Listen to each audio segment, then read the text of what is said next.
Senang bertemu kembali dengan saudara tepat ini pada pagi hari ini.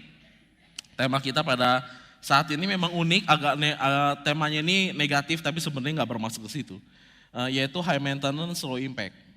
Itu artinya kalau diterjemahkan secara bebas kemungkinan artinya jadi kayak biaya perawatan tinggi tapi manfaat rendah, gitulah kira-kira artinya gitu ya.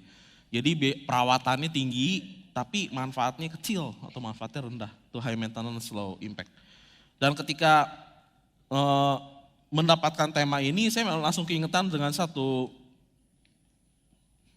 peristiwa yang pernah ditulis dalam satu buku oleh L.B. Coleman, gitu ya. Dan saya mau share sama saudara sebagai pendahuluan dari khotbah pada siang hari ini. Dan ada seorang yang takut akan Tuhan pada suatu waktu mendapatkan satu penglihatan di dalam mimpinya gitu, dan dia melihat bahwa ada tiga orang yang sedang berdiri gitu ya menantikan Tuhan Yesus. Ada tiga orang berdiri menantikan Tuhan Yesus. Tuhan Yesus datang kepada orang yang pertama kepada si A. Tuhan Yesus datang lalu Tuhan Yesus peluk si A gitu ya. Ketawa Tuhan Yesusnya, peluk si A, lalu Tuhan salamin. Lalu Tuhan cium, lalu Tuhan bilang, apa kabarnya kamu ya? Wah, gimana kabarnya kamu, luar biasa, seperti itu. Selesai. Setelah selesai dengan si A, hati-hati ya si A. Ketika ketemu dengan si B, Tuhan Yesus enggak ketawa, Tuhan Yesus cuma salaman doang. Tuhan Yesus cuma salaman, lalu dia cuma tepok-tepok aja. Gimana kabarnya? Oke, senyum Tuhan Yesusnya, selesai. Lalu Tuhan Yesus beranjak ke yang ke C, si orang yang ketiga. Orang yang ketiga disalamin aja enggak. Cuma diliatin doang. Ditatap matanya, Tuhan Yesus mengangguk. Jalan, udah selesai. Setelah selesai dengan hal itu, lalu si orang yang diberikan penglihatan ini bangun. Lalu dia berpikir seperti ini. Ini saya nggak tahu nih apa yang ada dalam benak saudara nih. Dari antara ketiga orang itu, si A, si B, si C, saudara mau jadi yang mana? Si yang berdoa yang dapat penglihatan tadi, dia berpikir bahwa dia pengen jadi si A. Karena Tuhan Yesus kok hangat banget dan ramah benar dengan orang ini. Tuhan Yesus tuh begitu kayaknya bahagia banget ketemu dengan orang ini.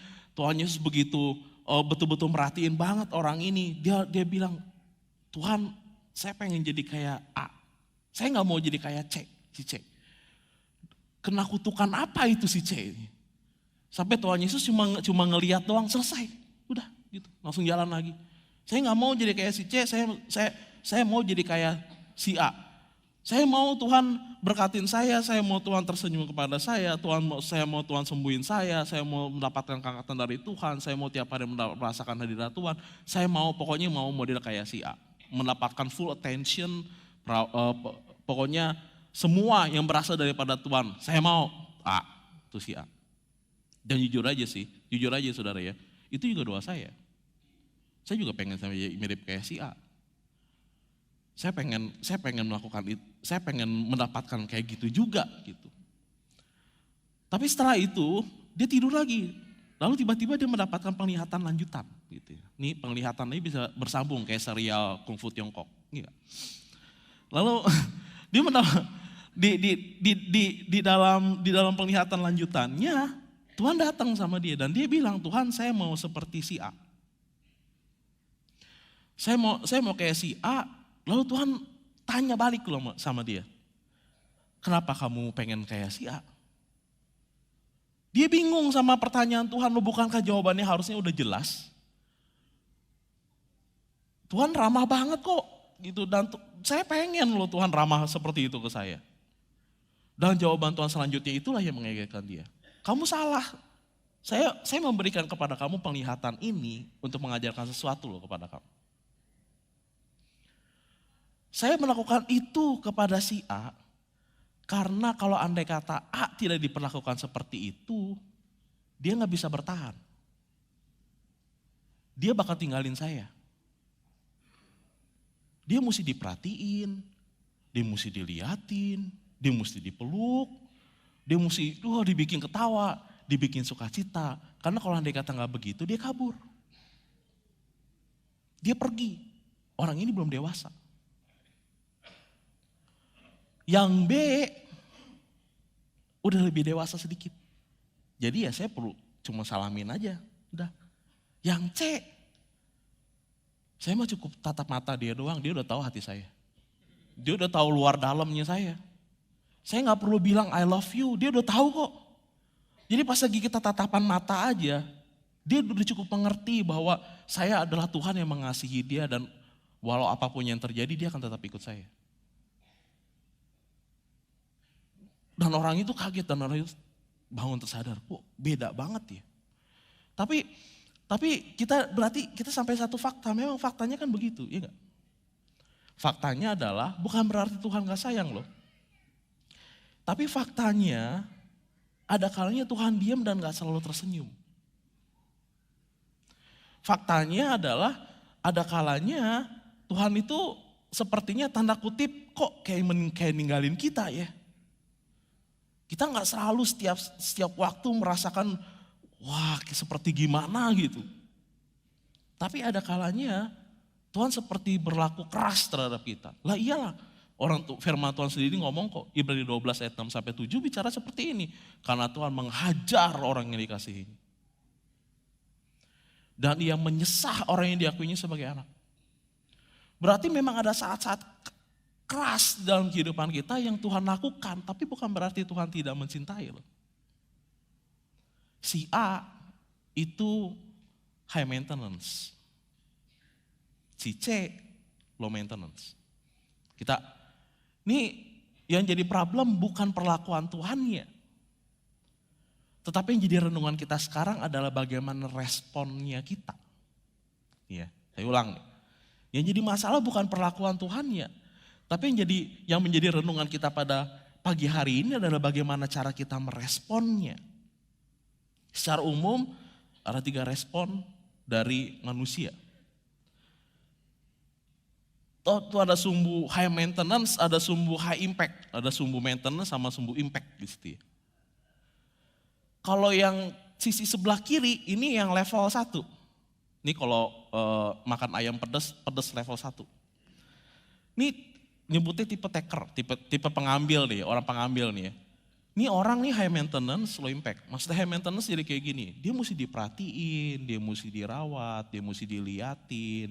Kalau enggak dia pergi. Tapi low impact, pengaruhnya kecil. Tipe taker.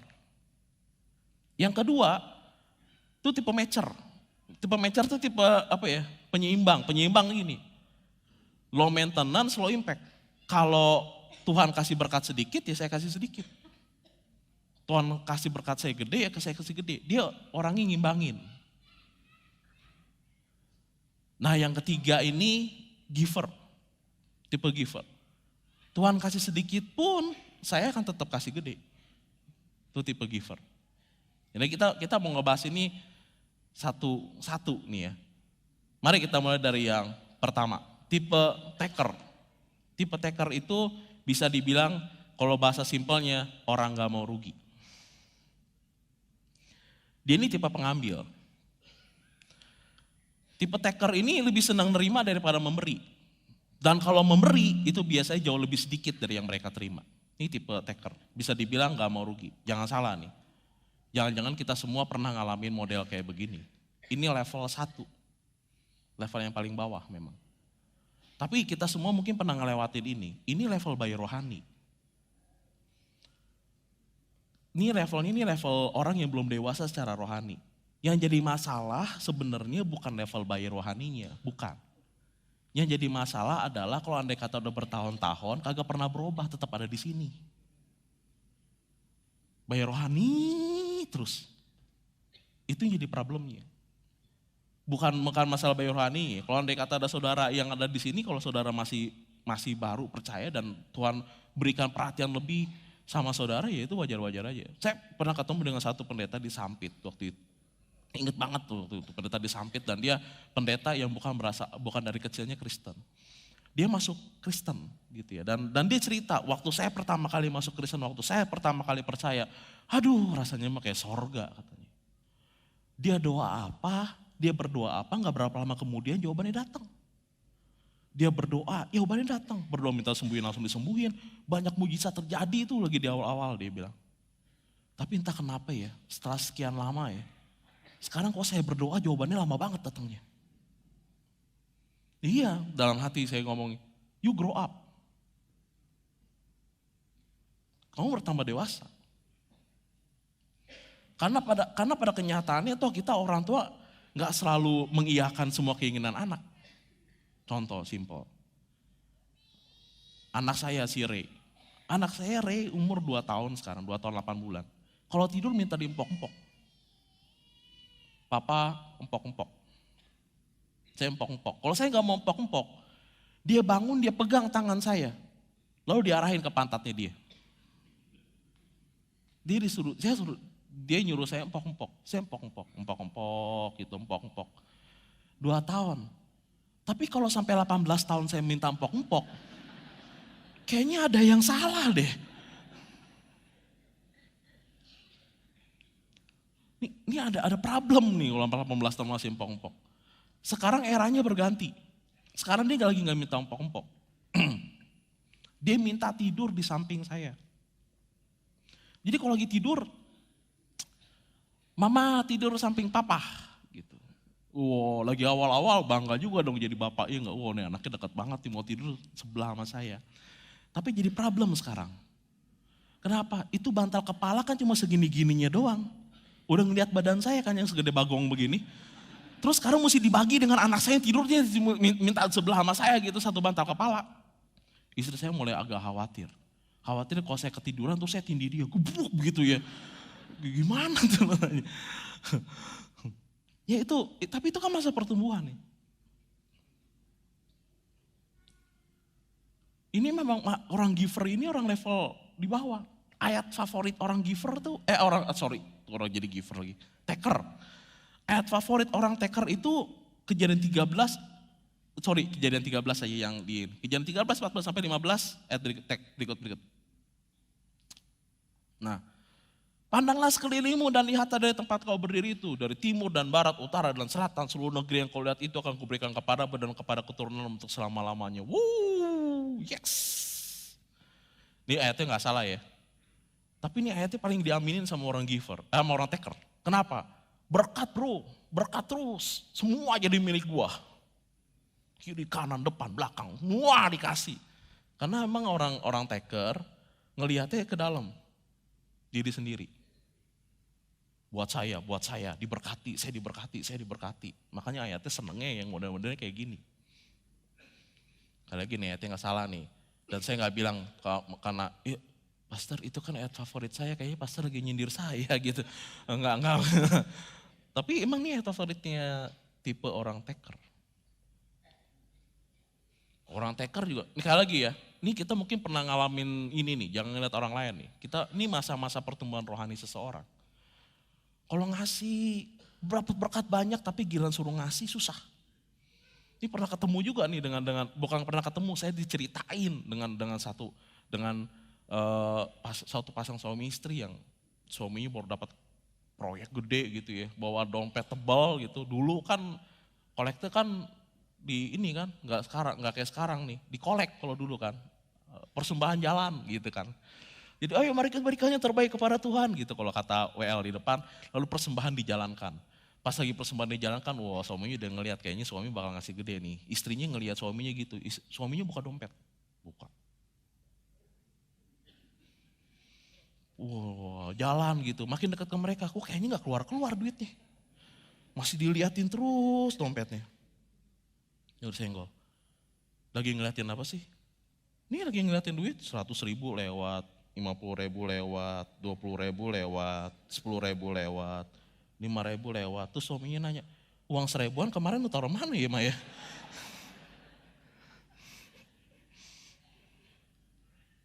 Itu emang tipe taker. Senang dapat berkat, susah keluarnya.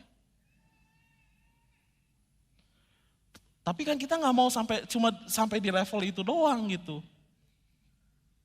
Ada geseran berikutnya nih.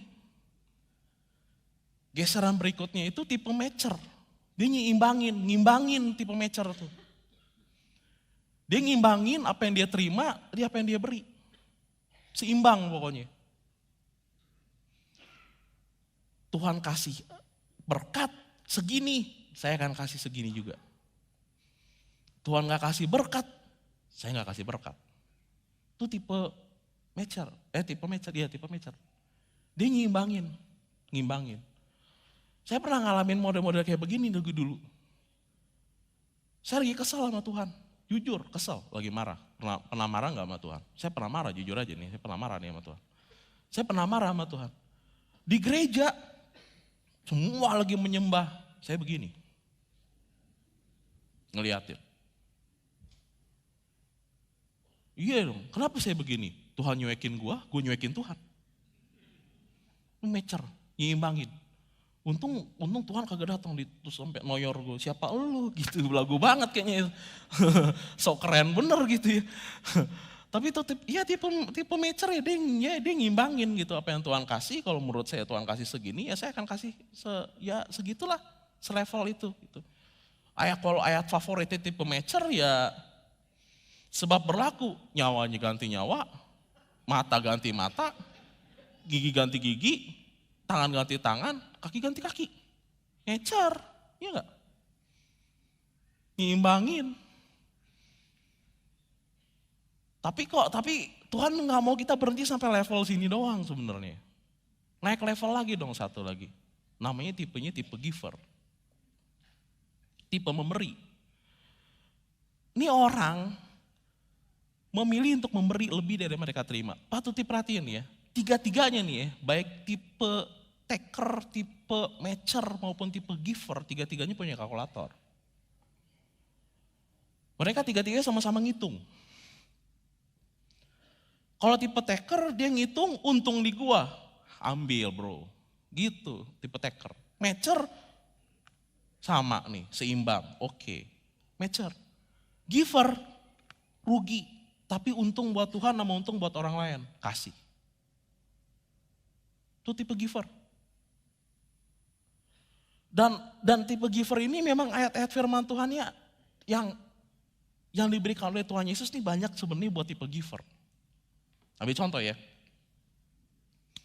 Matius 5 ayat 39. Tapi aku berkata kepadamu, janganlah kau melawan orang yang berbuat jahat kepadamu, melainkan siapapun yang menampar pipi kananmu, berilah juga pipi kirimu. Ini tipe giver yang bisa begini. Tipe taker gak bisa, rugi gua. Tipe taker kan gak mau rugi, betul gak? Kalau tipe taker, mohon maaf ayat ini gak berlaku. Kalau buat tipe taker, ketika orang lain udah ngambil ancang-ancang mau gampar, digampar duluan. Gak mau rugi. Jangan sampai kita kena gampar, dia gak? Pas dia ngambil ancang-ancang, gampar duluan. Preemptive strike. Baru ngambil ancang-ancang mau nonjok, langsung gitu, cepet gitu. Itu tipe taker. Tipe matcher, gampar, dia gampar, gue gampar balik. Satu-satu. Ini ayat susah kalau bukan buat tipe giver. Ini mesti punya tipe giver yang bisa nih ayat ini. Lagi. Yohanes 13 ayat 34. Aku memberikan perintah baru kepada kamu itu supaya kamu saling mengasihi. Sama seperti aku telah mengasihi kamu, demikian pula kamu harus saling mengasihi. Loh, ini juga ayat susah buat yang bukan tipe giver. Buat tipe taker, yang ditanya bukan nih bagaimana, apakah saya mengasihi orang lain. Enggak, kagak kepikiran. Yang dipikirin sama dia adalah apakah orang lain ngasihin saya apa enggak. Diperhatiin enggak? Oh, saya mau ngasih satu berita sih sebenarnya sama saudara. Ini berita menarik sebenarnya. Dan ini bukan dari satu orang saya terimanya, dari beberapa orang. Jadi cukup oke lah. Gitu. Tahukah saudara bahwa ada orang yang bilang bahwa orang-orang GSJ Bethlehem itu pada sombong-sombong? Coba cek sebelah saudara, lo sombong gak gitu? Beneran, saya gak bohong. Kenapa? Karena ada orang yang datang ke gereja katanya, ke GSJ Bethlehem, duduk, gak pernah disapa oleh kiri dan kanannya sepanjang ibadah. pulang juga di jalan juga nggak pernah disapa. Ini gereja apa bukan sih katanya gitu kan? Ini enggak, sombong-sombong. Ngomongnya sama pendetanya. Pendetanya langsung ngerasa bertanggung jawab, apa iya semua di sini sombong-sombong gitu ya. Tapi nih, saya nggak bilang bahwa orang itu salah ya. Tapi memang ada orang yang butuh perhatian. Butuh diperhatiin. Butuh dilihat. Jadi kalau andai kata saudara ada ketua live di sini, ya memang ada orang yang modelnya kayak gitu. Nah kalau tipe taker, dia nggak bisa bilang, aku mengasihi kamu, nanti dulu sebentaran. Lu perhatiin gue nggak? Tipe level, tipe matcher, penyeimbang. Kalau kamu mengasihi aku mengasihi kamu. Lo benci, gue benci. Lo lempar batu, gue lempar batu. Imbang. Situ diemin, ya diemin. Ini mah tipe, ini ya kan ya, tipe matcher. Lo jual, gue beli. Matcher. Tipe giver, gak peduli sikap kamu seperti apa. Karena patokan saya bukan sikap kamu. Tuhan yang mengasihi saya, maka saya harus mengasihi. Itu tipe giver. Karena ayatnya ngomongnya gitu. Sama seperti aku telah mengasihi kamu, demikianlah kamu harus saling mengasihi. Aku telah mengasihi kamu, gitu kata Tuhan loh. Yang jadi patokannya berarti bukan sikap orang lain, bukan. Terserah orang lain mau ngomong apa, terserah orang lain mau kayak gimana. Orang patokan saya bukan sikap kamu kok. Saya harus memberi. Kenapa? Karena Tuhan mengasihi saya. Patokan saya kasih Tuhan kok. Bukan kasih kamu. Itu tipe giver. Dan hanya bisa dijalankan oleh orang-orang giver perintahnya. Oleh karena itu kita harus bergerak dari taker. Yang pertama cuma ngambil doang. Dari matcher yang nyimbangin. Kita mesti coba berjalan melangkah ke arah giver. Mulai belajar untuk memberi. Apapun kondisi di luar. Mulai belajar memberi. Bagaimana kok bisa jadi kayak begitu? Kita akan belajar dari kisah Sadrak, Mesak, dan Abednego. Ini ciri-ciri tipe orang-orang giver. Orang giver tuh kayak gimana sih model-modelnya? Pelajaran yang pertama, lihat gambaran besarnya, bukan satu kepingan kecil. Daniel 3 ayat yang ke-16 sampai dengan ayat yang ke-18 mengatakan begini. Oke, saya kasih tahu dulu background-nya ya. Background-nya adalah pada waktu itu Raja Nebukadnezar mendirikan patung. Dan Sadrak, Mesak, dan Abednego gak mau menyembah patung itu. Lalu diancam oleh Raja Nebukadnezar, dan ini jawaban dari Sadrak, Mesak, dan Abednego. Daniel 3 ayat 16 sampai ayat yang ke-18. Lalu Sadrak, Mesak, dan Abednego menjawab Raja Nebukadnezar, tidak ada gunanya kami memberi jawab kepada Tuanku dalam hal ini. Jika Allah yang kami puja sanggup melepaskan kami, maka ia akan melepaskan kami dari perapian yang menyala-nyala itu. Dan dari dalam tanganmu ya Raja. Tetapi seandainya tidak, hendaklah Tuanku mengetahui ya Raja, bahwa kami tidak akan memuja dewa Tuanku, dan tidak akan menyembah patung emas yang Tuanku dirikan itu. Ini tipe giver. Yang ini agak aneh ini. Apa arti orang nggak sebelum ngomong kagak pakai kalkulator dulu, mikir-mikir gitu, belum ngomong ya nggak. Yang dihadapin siapa? Ini orang lagi ngomong apa? Tahu nggak sih bakal kerugiannya bakal apa? Nih orang pejabat tinggi loh nih bertiga. Apa dia nggak ngitung-ngitung dulu? Waduh bakal rugi bandar nih kalau dia kata ngomong begini. Bagaimana kalau kita berpura-pura toh dalam hati Tuhan tahu, iya nggak? Saya menyembah patung, nggak apa-apa dah dalam hati itu tuh lagi Tuhan yang Allah yang Maha Esa. Nggak masalah daripada rugi bandar. Tapi Sadrak, Mesak, dan Abednego tidak melakukan itu. Dia ngomong dengan strict bahwa kami tidak akan menyembah itu. Entah Tuhan tolong atau nggak tolong, itu nggak jadi masalah loh buat kita. Lihat bagaimana responnya dia. Responnya dia bukan masalah Tuhan nih, tapi mereka mengetahui hati Tuhan ya.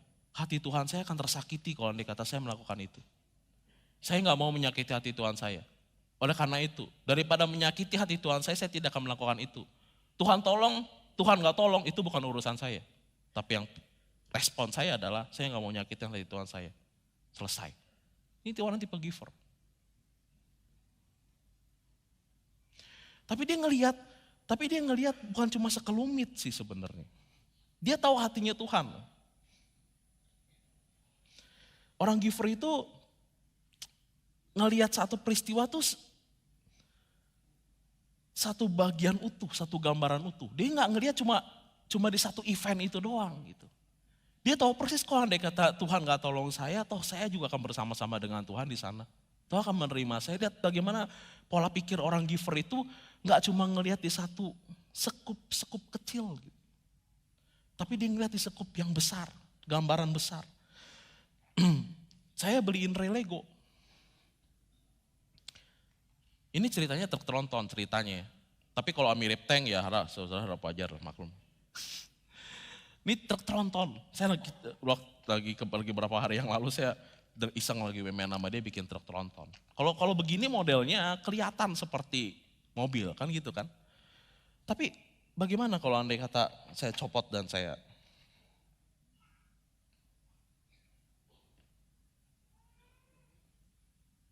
ini apa? Satu peta kecil. Nggak ada artinya sebenarnya. Nyaris nggak ada artinya kalau cuma dilihat cuma satu begini doang. Tapi ini jadi bermakna. Peristiwa ini jadi bermakna. Petak ini jadi bermakna. Petak ini jadi bernilai. Petak ini jadi berharga ketika dimasukkan ke dalam satu gambaran besar.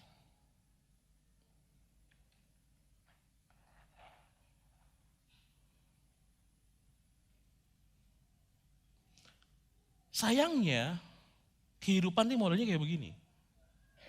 Kita seringkali ngelihat kehidupan itu cuma dari skop kecil, lalu kita menilai. Bukan dari gambaran besar. Kita ngelihatnya cuma dari skop yang kecil, cuma dari skop yang sederhana. Lalu kita menjatuhkan hukuman. Jangan pernah menjadikan satu event dalam kehidupan kita untuk menilai Tuhan secara keseluruhan. Jangan pernah. Kenapa begitu? Karena memang bisa jadi gak kayak begitu. Saya pernah sharing waktu share kita di satu kelompok kecil dan share. Lalu ada yang bilang begini, ini nanti kita bahas sedikit. Lalu ada yang bilang begini, ada orang yang itu orang korupsi tapi kaya raya. Wah nih anaknya begini, ya susah juga gimana ya kita ya orang benar tapi kok kita hidupnya susah. Loh, yang jadi pertanyaan begini, kita ngelihat cuma dari sekup kecilnya doang, cuma dari lu kaya gitu udah selesai. Padahal ada bigger picture loh, ada gambaran besar loh yang menyertai engkau kaya. Kita menilai cuma dari sudut pandang kecil lalu kita menilai secara keseluruhan, padahal gak begitu ceritanya. Jadi orang giver dia ngelihat di gambaran besar nih. Kok begitu ya?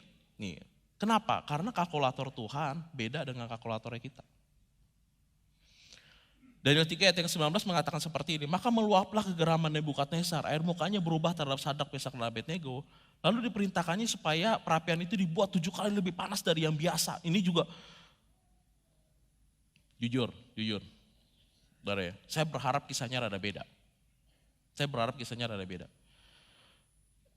Sadrak, Mesak dan Abednego itu membela imannya langsung gitu ya. Tidak, kami tidak akan menyembah patung itu. Wah, itu kalau andai kata saya lagi ngebayangin di sinetron drama gitu. Iya ternyata saya ada bakat sutradara juga.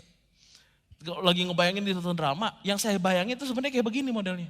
Ketika Sadrak, Mesak, Abednego ngomong kayak begitu, Raja Nebukadnezar ngomong kayak begini. Astaga, ternyata engkau luar biasa. Imanmu betul-betul hebat. Di tengah segala ancaman ini, kamu masih bisa menyembah Tuhan Allahmu. Tuhanmu memang luar biasa. Aku mau mengikut engkau Tuhan. Wah, beres, iya gak? Selesai masalahnya di situ. Yang jadi pertanyaan kenapa gak begitu? Nolongnya belakangan. Kenyataannya Nebukadnezar gak ngomong kayak begitu. Kenyataannya adalah Nebukadnezar marahnya benar-benar marah. Mendengar itu marah Nebukadnezar. Sampai diperintahkan perapiannya itu dibikin 7 kali lipat. Gila gak tuh? Saudara kebayang gak kalau saudara yang ada kata saudara sudah ngadep bos. Saudara ngomong, wah ternyata bosnya marah 7 kali lipat. Berarti sudah di SP 1, 2, 3, 4, sampai 7 kali. Marah gitu ya. Kenapa Tuhan gak tolongin di level? Kenapa sih mesti ngelewati model kayak begini? Saya lagi ngebaya juga tuh. Lagi Sadak Mesak Abednego lagi ngomong kayak begitu. Dan ngelihat respon Nebukadnezar kayak begitu. Apakah mereka tiba-tiba, bos tunggu bentaran ya. Kita rundingan dulu bertiga. Lu salah ngomong kali ya. Gitu. Nih bertiga ngomong, lu ngomong apa sampai begitu modelnya di cerita Nebukadnezar. Hitungannya rugi hitungannya. Karena ngomong begitu, bosnya marah. Tetapi kan yang jadi pertanyaan begini, sebenarnya rugi itu apa sih?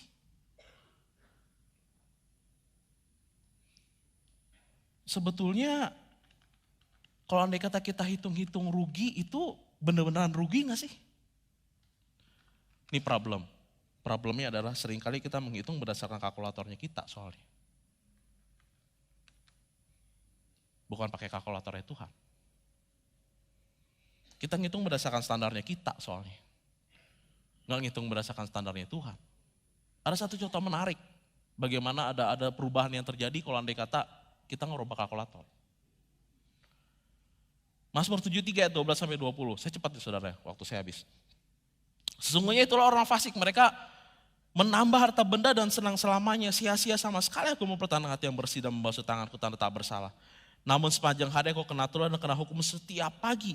Seandainya aku berkata, aku mau berkata-kata seperti itu, maka sesungguhnya aku telah berkhianat kepada angkatan anak-anakmu. Tetapi ketika aku bermaksud untuk mengetahuinya, hal itu menjadi kesulitan di mataku. Apa masalah si pemazmur ini? Si pemazmur ini mengatakan orang-orang fasik, orang-orang yang gak percaya sama Tuhan, orang-orang yang bikin dosa banyak, kok menambah harta benda dan senang selamanya?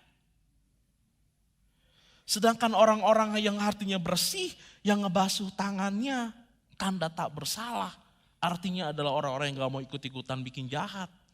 Orang-orang yang berjalan di jalan yang benar, kok sepanjang hari kena tulah? Terbalik gak? Kok orang-orang yang melanggar perintah Tuhan malah semakin kaya? Kok kelihatannya bahagia? Kok kita yang ikut Tuhan, kita yang berusaha keras, jalan di jalan yang bersih, kok jadi kayak orang kena tulah? Tuh orang yang kena tulah kayak orang kurus kering, kurang gizi.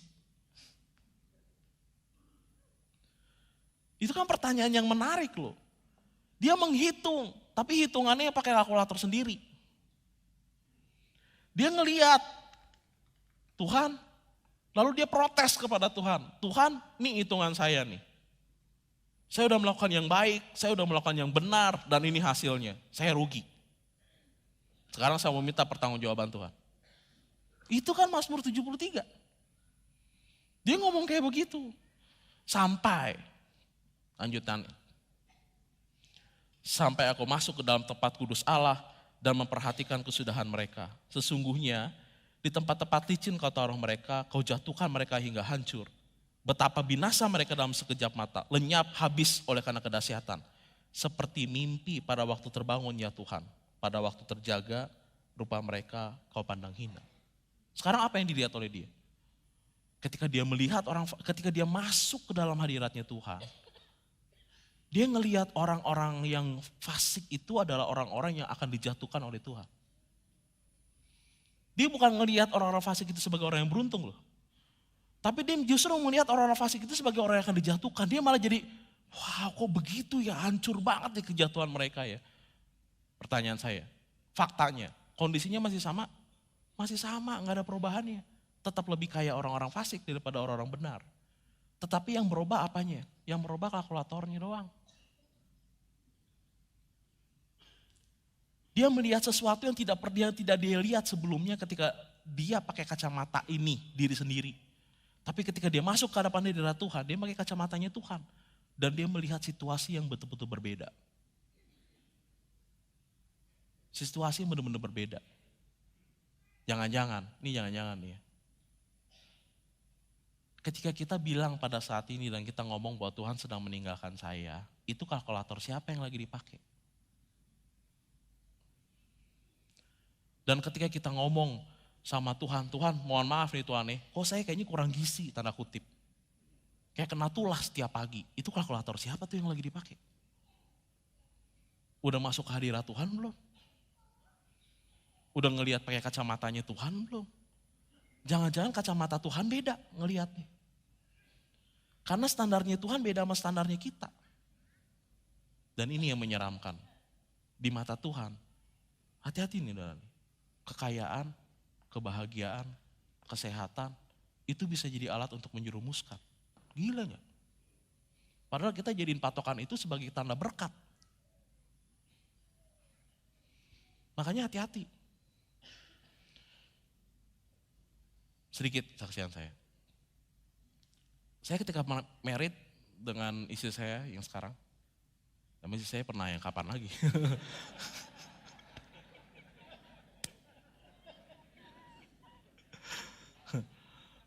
Menikah 4,5 tahun yang lalu, kita mulai dari benar-benar dari nol. Kita tinggal di rumah petak, wah nggak punya kasur loh saya. Saya tidur di karpet yang saya dapat dari rumah papa waktu itu. Istri saya tidur di ranjang yang kempes banget waktu itu ya. Kita hidup seadanya aja gitu ya. Tapi Tuhan memberkati kita luar biasa loh. 3 tahun kemudian, 3 tahun di usia pernikahan kita yang ketiga, kita udah bisa kredit rumah. Berkat Tuhan tuh mengalir, itu benar-benar saya bisa cerita banyak. Saya melihat mujizat banyak. Saya ngeliat mujizat banyak banget. Tapi ada satu loh yang saya ngomong gini loh pada waktu kemarin pas lagi saya mikirin waktu saya lagi mikirin betapa Tuhan telah membawa kita sampai sejauh ini gitu ya. Terus saya ngomong sama Tuhan gini, Tuhan saya takut. Ketika Tuhan memberkati saya minta satu hal sama Tuhan. Kalau saya bikin salah, Tuhan harus tegur saya. Tuhan harus tegur saya. Kenapa? Karena saya takut saya tersesat dalam berkat. Ketika saya ngelihat semuanya oke-oke aja, saya sehat, keuangan oke, semua indikator oke. Lalu walaupun saya menjauh dari Tuhan, saya bilang Tuhan gak marah sama saya, semuanya baik-baik aja. Jangan salah loh, saudara lagi tersesat dalam berkat. Ini yang terjadi di Mazmur 73. Ketika orang bilang bahwa, lihat dong, gak ada apa-apa. Saya hina-hina Tuhan, saya gak datang ke gereja atau saya tambah kaya. Lalu tiba-tiba, pada suatu waktu, orang itu jatuh langsung. Ini yang dilihat si pemazmur. Orang itu jatuh, tak berbekas. Oleh karena itu hati-hati dengan kekayaan dan hati-hati dengan kesehatan, hati-hati dengan semua yang baik-baik aja. Kalau andai kata saudara lagi menjauh dari Tuhan, saudara mesti datang kepada Tuhan dan tanya, Tuhan ini ngomong-ngomong kesehatan, berkat, semua yang saya terima, ini alat buat menjatuhin saya apa bukan? Jangan dianggap enteng tuh. Karena itu bisa membuat kita terlena justru. Lebih parah dari malapetaka. Malapetaka membuat kita mengintrospeksi diri. Tapi ketika semuanya oke-oke aja membuat kita terlena justru. Tapi itu justru yang menjatuhkan. Pandangan yang sejati itu didapat bukan dari pandangan kita. Tapi didapat dari pandangan dalam hadirat Tuhan.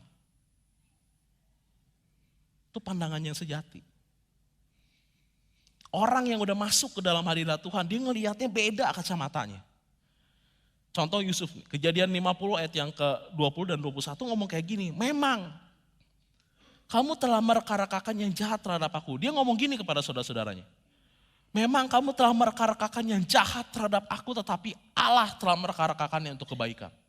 Dengan maksud melakukan seperti yang terjadi sekarang ini, itu memelihara hidup suatu bangsa yang besar.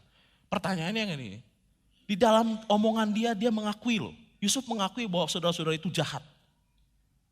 Tapi kenapa dia gak dendam sama sekali?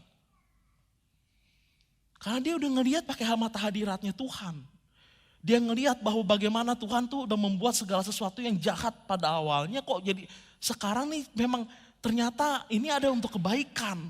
Dengan tujuan untuk memelihara bangsa yang besar. Dia gak marah, kenapa? Karena dia udah melihat dari mata kacamatanya Tuhan kok. Sesuatu yang sulit, sesuatu yang sukar, itu bisa jadi awal dari sesuatu yang luar biasa. Dia ngelihat dari kacamatanya Tuhan.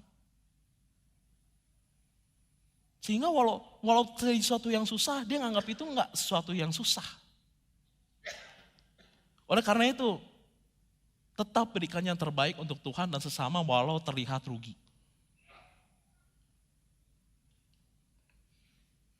Daniel 3 ayat 24 sampai 26 mengatakan seperti ini. Kemudian terkejutlah Raja Nebukadnezar lalu bangun dan segera berkatalah ia pada para menterinya. Bukankah 3 orang yang telah kita campakkan dengan terikat ke dalam api itu? Jawab mereka kepada raja, benar ya raja. Katanya, tetapi ada 4 orang kulihat berjalan-jalan dengan bebas di tengah-tengah api itu. Mereka tidak terluka dan yang keempat itu rupanya seperti anak dewa. Lalu Nebukadnezar mendekati pintu perapian yang bernyala-nyala itu berkatalah ia, Sadrak, Mesak dan Abednego hamba-hamba Allah yang maha tinggi, keluarlah dan datanglah kemari. Lalu keluarlah Sadrak, Mesak dan Abednego dari api itu. Saudara lihat bahwa kesulitan, kesusahan, api yang luar biasa kelihatannya. Kesukaran yang kelihatannya mungkin luar biasa. Ketika Tuhan mungkin seakan-akan menganggap bahwa Tuhan itu lagi low maintenance terhadap kita. Tidak memberkati kita, meninggalkan kita. Bisa jadi bukan low maintenance. Tetapi hanya karena kita tidak bisa melihat tangan Tuhan yang menggerakkan orang-orang dalam berbagai situasi, bukan berarti dia gak bekerja. Karya Tuhan yang supranatural itu bisa terjadi tanpa kita sadarin. Tanpa sepengetahuan kita. Dan bisa jadi, perapian yang menyala-nyala itu adalah awal untuk mempersiapkan kedatangan Tuhan. Tuhan hadir bersama-sama dengan mereka. Saat yang terburuk ada untuk mempersiapkan saat-saat yang terbaik. Saya ulang nih ya, saat-saat yang terburuk ada untuk mempersiapkan saat-saat yang terbaik. Ada satu, terakhir. Udah kodenya.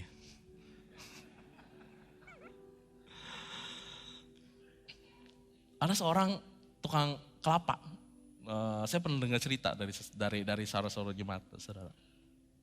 Ada tukang kelapa yang bisnisnya lumayan bagus dan berkembang lah gitu bisnisnya. Dan waktu ngobrol-ngobrol, gimana ditanya nih orang tukang kelapanya, dari mana awal muasalnya kamu jualan kelapa? Oh, asalnya mah kecelakaan.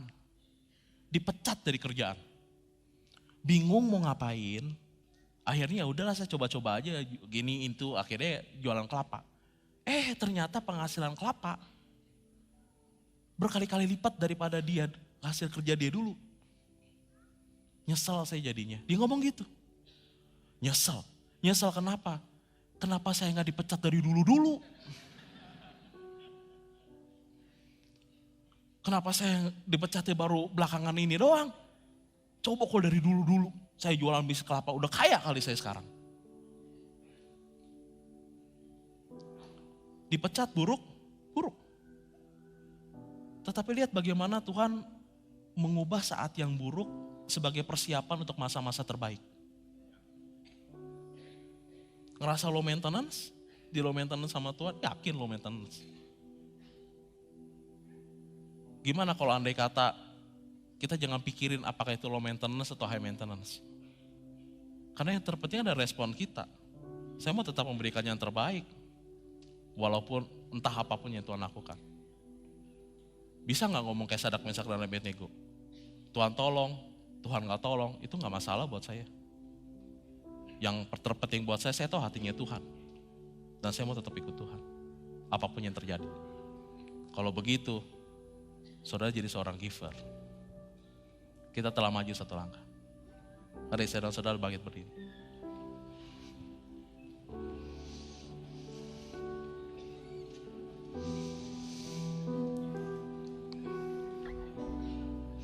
Mari kita renungkan check up rohani.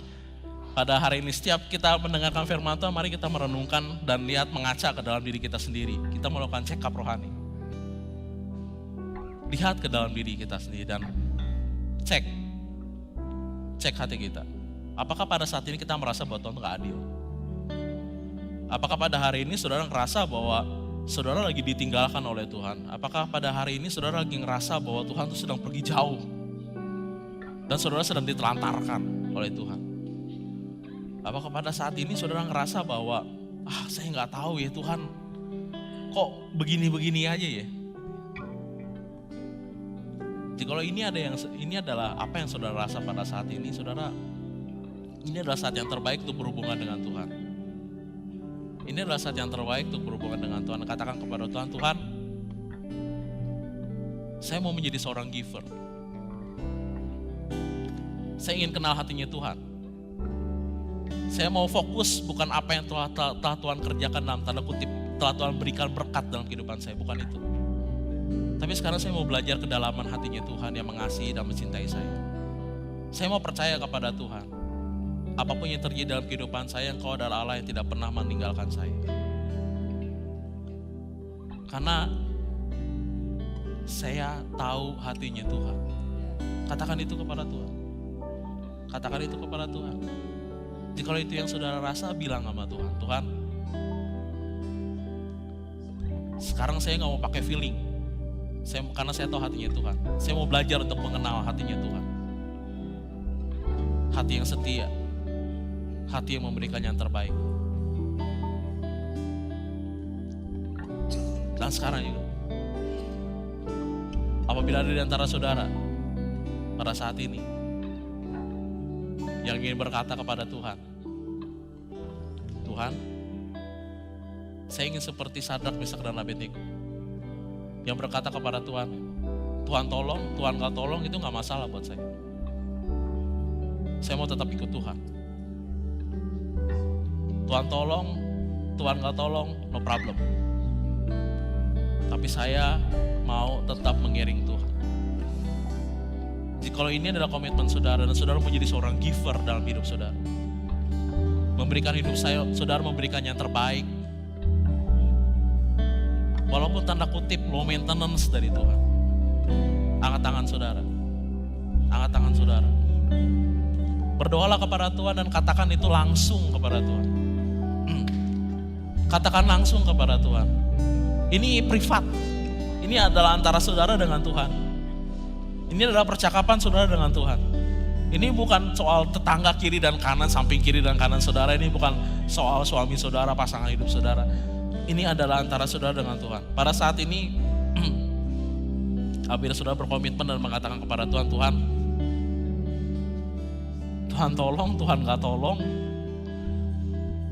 Saya tahu hatinya Tuhan, Tuhan ada bersama-sama dengan saya. Dan saya mau ikut Tuhan. Saya mau mengenal hatinya Tuhan. Saya mau belajar, saya mau berkomitmen. Kalau ini yang saudara, ini adalah permohonan doa saudara. Ini adalah yang apa komitmen saudara. Katakan langsung kepada Tuhan. Katakan langsung kepada Tuhan. Bilang sama Tuhan, Tuhan, ini hati saya. Ini komitmen saya. Ini yang akan saya lakukan. Engkau lihat ke dalam hati saya ya Tuhan. Ini adalah apa yang akan saya lakukan. Saya ingin memberikan yang terbaik, no matter what. Terserah Tuhan mau kasih berkat besar, berkat kecil, tapi saya mau memberikan yang terbaik. Terserah Tuhan mau tolong saya atau enggak tolong saya, itu enggak masalah. Karena saya tahu kok, at the end of the day, pada akhirnya, saya akan berjalan bersama-sama dengan Engkau. Saya akan berjalan bersama-sama dalam taman Firdaus bersama-sama dengan Tuhan. Saat ini, momen ini, saya mau mengatakan kepada Tuhan, saya mau ikut Tuhan. Dan saya mau mengiring Tuhan. Bapak Surgawi, Engkau lihat tangan-tangan yang terangkat. Engkau lihat tangan-tangan yang berkomitmen. Ini adalah jeritan hati mereka. Ini adalah perkataan yang tulus yang keluar dari hati mereka. Ya Allah, pakai kehidupan mereka. Mereka ingin menjadi seorang giver. Mereka ingin menjadi seorang pemberi. Mereka ingin Kau pakai kehidupan mereka untuk menjadi berkat bagi kehidupan banyak orang. Sehingga orang-orang di sekitar mereka menjadi orang-orang yang sukses di dalam Tuhan. Sehingga keluarga mereka menjadi keluarga yang sukses di dalam Tuhan. Sehingga gereja di tempat ini menjadi gereja yang luar biasa sukses di dalam Tuhan.